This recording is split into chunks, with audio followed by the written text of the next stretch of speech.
Shutter ताड़ी garment showroom लुट CCTV रे कैद है लुट बेलर दृश्य।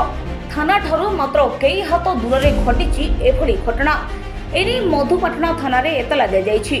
भल करी देखंतु ए दृश्य को। कटक लिंक रोड अंचल रे थिबा एक गार्मेंट शोरूम रु किभली सटर ताड़ी लुटिले लुटेरा। मिलिथिबा सीसीटीवी रे स्पष्ट जना पड़ुछि जणे व्यक्ति सटर मझी पार्श्व किछि जंत्र सहायता रे मेला करी भितरे पसी गैस ड्रॉ भांगी देउछि एवं परे लुट करुछि।